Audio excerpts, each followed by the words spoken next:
The highway of forgotten dreams stretched across the land like a scar left behind by time, a winding ribbon of cracked asphalt that once carried thousands chasing hope, glory, and new beginnings. Now it lay mostly silent, except for the occasional whisper of wind that danced through broken billboards and abandoned motels. Travelers rarely came this way anymore. Only those who had lost something, or were searching for something they could not name, still found their feet or wheels drawn to it. Elias Ward was one of them. He drove an old blue Chevy, a truck held together by stubbornness and memories, its engine humming like an aging storyteller reluctant to fall silent. Elias wasn't running from the law, or an enemy, or even a mistake. He was running from the weight of a dream that slipped through his fingers before he could realize it was fading. Once he had been a musician, a rising name in the small bars and roadside stages of the Midwest. People used to listen, people used to sing along, and then the world changed.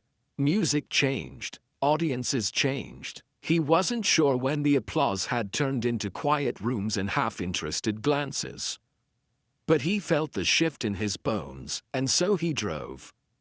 The sun was setting when he pulled into the forgotten town of Rayners Cross. Once it had been a lively stop for truckers and families heading west, but now most of its buildings stood empty, windows broken like eyes that no longer cared to see. A neon sign outside an old diner flickered weakly, its buzzing glow the only sign of life. Elias parked the truck, stepped out, and breathed in the desert air. It smelled of dust, old promises, and the strange comfort of isolation. Inside, the diner looked as though it had been frozen in time. Chrome stools, checkered floor, faded photos of smiling travelers taped to the wall. Behind the counter stood a woman in her late 30s wiping a mug with a towel. She looked up, surprised but not startled. "Didn't expect a customer today," she said, her voice carrying the tired warmth of someone who had lived too many days exactly like this one. "Didn't expect to find the place open," Elias replied, sliding onto a stool. "It barely is." She set the mug aside.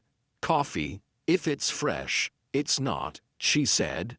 "But it's warm." He chuckled. "I'll take it." As she poured, Elias noticed a guitar leaning against the wall behind the counter. It was dusty, strings probably rusted, but he recognized the shape instantly.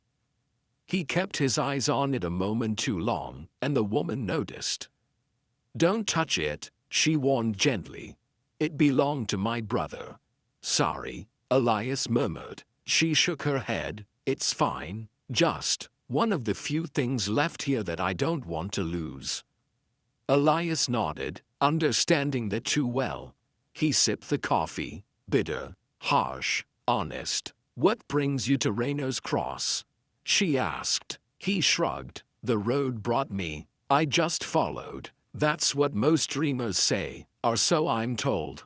Her eyes lingered on him thoughtfully. "Name's Mara, Elias." She leaned her elbows on the counter. "Well, Elias, this isn't really a town anymore. Just a resting place for ghosts and the people who can't quite move on." "I guess I fit the description." Before Mara could answer, the diner's bell jingled. A teenage girl walked in, dusty backpack slung over her shoulder, face streaked with dried tears. She hesitated, glancing around like she wasn't sure she was supposed to exist in this place. Mara sighed softly. "Lena," she called out, "you're back early." I couldn't do it," the girl whispered, sinking into a booth. "I tried, Mara, I tried to leave, but the bus broke down. I don't know where to go anymore." Elias watched quietly. He knew that look, the look of someone standing at the edge of a dream too heavy to carry and too precious to abandon. Mara gave her a glass of water.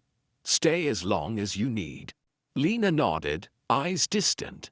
Elias could feel the weight in the room thickening, the air transforming into something deeper than silence. He stared into his coffee, unsure whether he should speak, until a sudden idea stirred within him, soft at first, then steady. "Do you want to hear something?" he asked, surprising himself as well as them. Mara blinked. "Hear what? A story? Or maybe a piece of a dream I used to chase?" Lena raised her head slightly, curiosity flickering through her exhaustion. Elias stood, walked to his truck, and returned with his battered guitar case. The hinges squeaked as he opened it, revealing an instrument scarred with years of travel and worn touch. He sat on a stool and plucked the strings. They were slightly out of tune, but the sound awakened something warm, fragile, and alive. "That's beautiful," Lena whispered. "It's old," Elias said.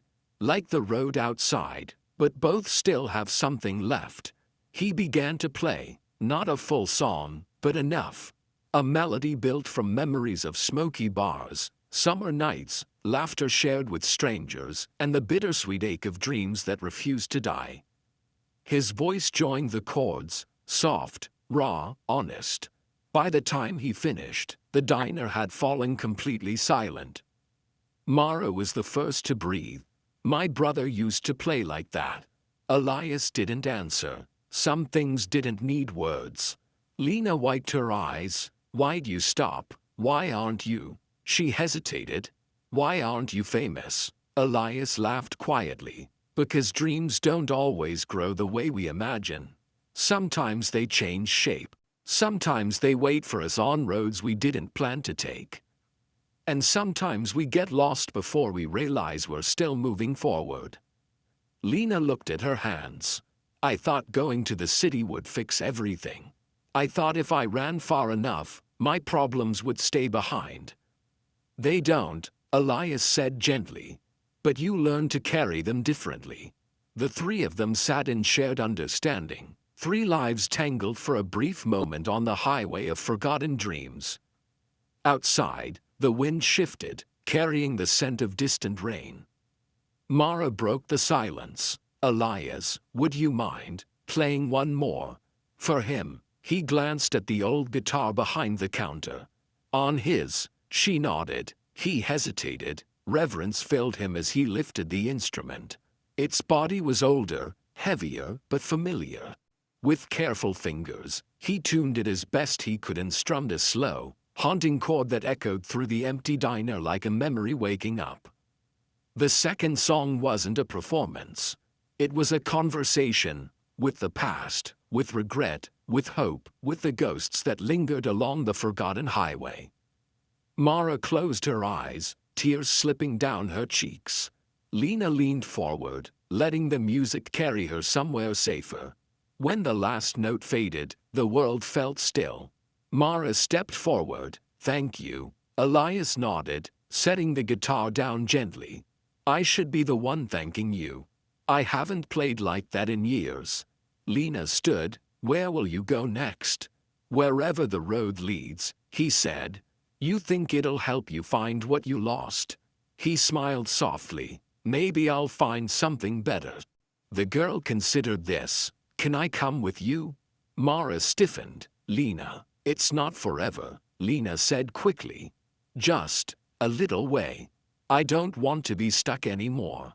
Elias didn't answer right away. He looked at Mara, who studied Lena with the expression of someone torn between protecting and letting go. Finally, she nodded. "Only if you promise to call," she said. Lena rushed to hug her. "I will." Moments later, under the rising moon, Elias opened the passenger door of his truck. Lena climbed in, clutching her backpack with a renewed sense of possibility. Before he started the engine, Elias looked once more at Mara standing in the diner doorway, the neon sign flickering behind her like a heartbeat refusing to die. He raised a hand in silent farewell. She returned it with a grateful smile.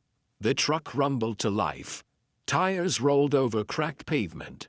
The headlights stretched forward, illuminating a road filled with shadows and promise. As they drove into the night, Lena whispered, "Do you think this place really is the highway of forgotten dreams?" Elias watched the road unwind before them, endless and uncertain. Maybe, he said, but maybe it's also where lost dreams find their way home. And with that, the two travelers disappeared into the horizon, leaving behind a town that was no longer entirely forgotten, carrying with them music, hope, and the quiet belief that even broken roads can lead somewhere worth reaching.